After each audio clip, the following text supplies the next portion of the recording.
సంవత్సరాలు అవుతుంది కదక్క, 2 ఏళ్ళు దగ్గర సంవత్సరాలు 2 ఏళ్ళ నుంచి మన మందిరానికి వస్తుంది. 2 పిల్లలు కూడా ఉన్నారు, హర్ష, అశ్విని. వాళ్ళ కొరకు కూడా ప్రార్థన చేయండి. అన్న కొరకు అంకయ్య మారు మనిషి రక్షణ కొరకు కూడా మీరు ప్రార్థన చేయండి. అక్కగారు ఏదో సాక్ష్యం చెప్పాలని నిలబడినారు. దేవుడు అక్కగారికి సహాయం చేయను గాక.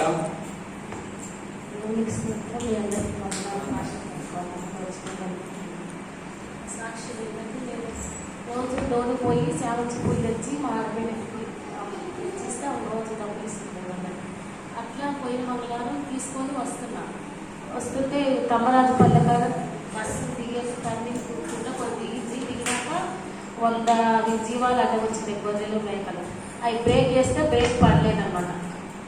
బ్రేక్ పడితే అది బస్సు పొలంలోకి వెళ్ళిపోయింది అన్నమాట.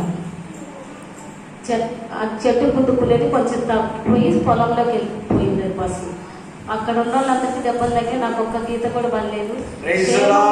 దేవుడు నన్ను చేర్చినందుకు దేవుడికే వందనాలు, స్తుతి, ఘనత, మహిమ, సాక్ష్యం దేవుడు దీవించును గాక. ఆమేన్, హల్లెలూయా. యేసయ్య నామమునకే మహిమ కలుగును గాక. మా కుటుంబం గురించి అందరూ ప్రార్థన చేయండి.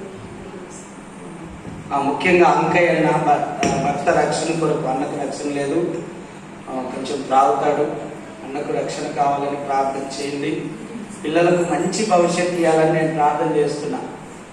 ఖచ్చితంగా నువ్వు అభిషిక్తుని సంఘ ఆశీర్వాదం పొందుకొని నీ పిల్లలు మంచి ఉన్నతమైన స్థాయిలో ఉంటారు.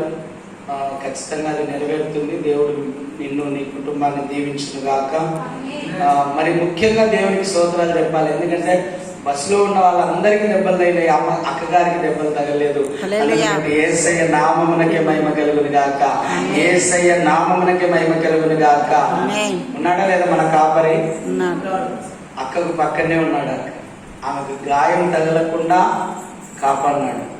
అవునండి, మన దేవుని పేరు ఇమ్మానుయేలు దేవుడు. ఇమ్మానుయేలు దేవుడు అంటే అర్థం ఏంటో తెలుసా? తోడైన, తోడుగా ఉండే దేవుడు. ఎక్కడో కొండల మీద గుట్టల మీద ఉండే దేవుడు కాదు ఆయన. మనకు తోడుగా ఉండే దేవుడు. ఏదో దూరంగా ఉండే దేవుడు కాదు ఆయన. మనకు సమీపంగా మనలో ఉండి మనలను నడిపించే దేవుడే మన దేవుడు. హల్లెలూయా. యేసయ్య నామమునకే మహిమ కలుగును గాక.